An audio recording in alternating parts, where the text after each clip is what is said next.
दोस्तों, ऑपरेशन सिंदूर के बाद इन दिनों सोर्स कोड की भी बहुत चर्चा हो रही है। सोर्स कोड यानी फाइटर प्लेन का सोर्स कोड। कहा जा रहा है कि राफेल में अपनी मिसाइलें लगाने के लिए भारत ने फ्रांस से सोर्स कोड मांगा था, लेकिन उसने इसे देने से इनकार कर दिया। आपका सवाल हो सकता है कि आखिर में सोर्स कोड होता क्या है, तो हम बताते हैं। सोर्स कोड किसी फाइटर प्लेन का कंप्यूटर प्रोग्राम होता है। यह सोर्स कोड फाइटर प्लेन के लिए एक इंस्ट्रक्शन के रूप में काम करता है, जो कि प्लेन के संवेदनशील ऑपरेशन और फंक्शन को नियंत्रित करता है। मतलब, यदि किसी फाइटर प्लेन के रडार में किसी तरह का बदलाव करना है या उसमें कोई नया हथियार लगाना है, तो यह सोर्स कोड से ही संभव है। बिना सोर्स कोड के फाइटर जेट में मिसाइल या कोई हथियार नहीं लग सकता और न ही फाइटर प्लेन को अपग्रेड किया जा सकता है। यह सब करने के लिए फाइटर प्लेन के सोर्स कोड की जरूरत होती है। फ्रांस की कंपनी डसॉल्ट एविएशन ने राफेल को बनाया है। भारत के कहने पर उसने राफेल में भारतीय मिसाइलों जैसे beyond visual range air to air missile Astra mark 1 और स्मार्ट एंटी एयरफील्ड वेपन लगाए हैं। लेकिन किसी अभियान या मिशन के दौरान भारत राफेल में कोई नया हथियार लगाना चाहे तो ये संभव नहीं है। सोर्स कोड न होने की वजह से राफेल में हथियार लगाने या सेट करने का काम फ्रांस की कंपनी डसॉल्ट ही करेगी। भारत चाहकर भी खुद उसमें कोई हथियार नहीं लगा सकता और ना ही कोई बदलाव कर सकता है।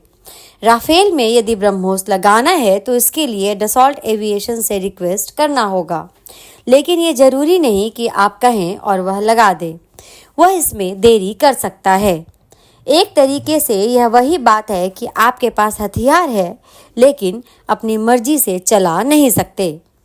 आप सोच रहे होंगे, तो फ्रांस तो भारत का बहुत करीबी सहयोगी देश है।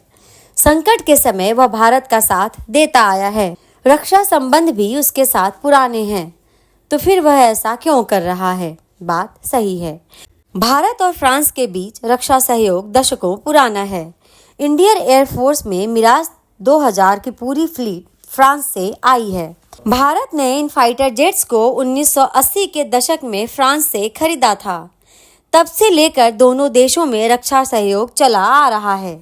हैरान करने वाली बात यह भी है कि भारतीय वायुसेना 4 दशकों से ज़्यादा समय से मिराज उड़ा रही है, लेकिन फ्रांस ने आज तक मिराज का सोर्स कोड नहीं दिया।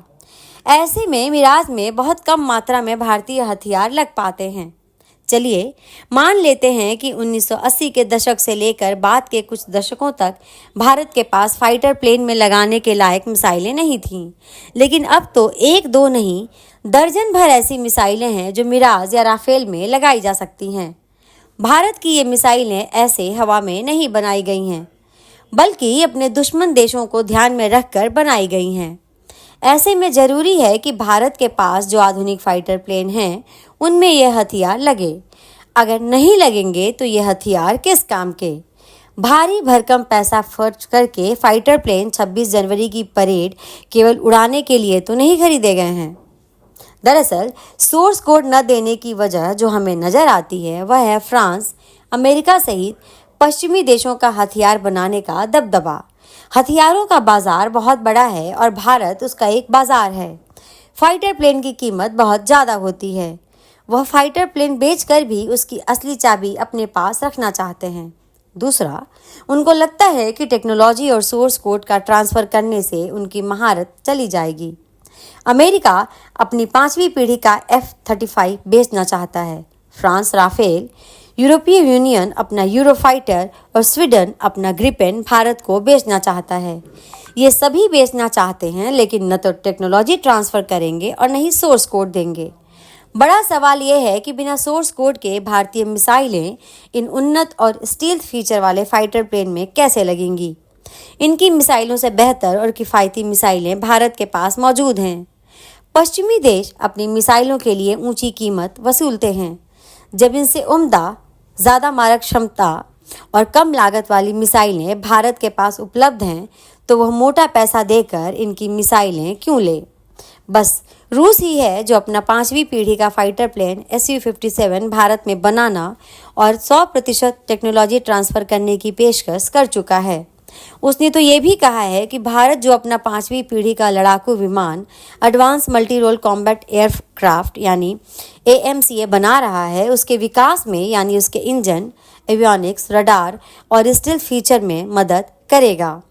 पश्चिमी देशों की इसी रवैये की वजह से विदेश मंत्री एस जयशंकर उन्हें सुनाते रहते हैं, आप भारत को जो चाहिए वो देंगे नहीं और उम्मीद करेंगे कि ज़रूरत पड़ने पर वह आपकी मदद करे। रिश्ता पारस्परिक होता है, यानी 2 कदम आप चलेंगे तो 2 कदम हम चलेंगे। आप यह उम्मीद नहीं कर सकते कि आप चले भी नहीं और हम दौड़कर आपके पास आ जाएं। आप तकनीक हथियार नहीं देंगे तो कोई और देगा। सब पैसे का खेल है। देश भारत की शर्तों पर हथियार और तकनीक देने के लिए तैयार बैठे हैं। 5वीं पीढ़ी के फाइटर के लिए एक तरफ अमेरिका है तो एक तरफ रूस है। 5वीं पीढ़ी का फाइटर प्लेन भारत को यदि खरीदना है तो यही 2 देश विकल्प हैं। भारत या तो अमेरिकी F-35 खरीदे या रूस का Su-57। अमेरिका अपना फाइटर प्लेन बेच तो देगा लेकिन टेक्नोलॉजी ट्रांसफ़र नहीं करेगा। वह मेक इन इंडिया भी नहीं करेगा। दूसरा, वह इतने नियम कानून और शर्तें थोप देगा कि इसे अपनी मनमर्जी से ऑपरेट करना मुश्किल हो जाएगा। 5वीं पीढ़ी का फाइटर प्लेन खरीदना भारत के लिए ज़रूरत बन गया है। लेकिन सोर्स कोड को लेकर फ्रांस ने जो रवैया दिखाया है, उसके बाद रक्षा सौदे को लेकर भारत उससे दूरी बना सकता है। रिपोर्टें तो ऐसी भी हैं कि अपनी नौसेना के लिए भारत ने जो 26 राफेल M का सौदा फ्रांस से किया है, उसे रद्द भी कर सकता है। अगर ऐसा हुआ तो फ्रांस के लिए यह बहुत बड़ा झटका होगा और ये भी हो सकता है कि भारत 5वीं पीढ़ी के लिए रूस के Su-57 को चुन ले। दोस्तों, हमारे इस वीडियो को लाइक, शेयर और चैनल को सब्सक्राइब जरूर करें। धन्यवाद।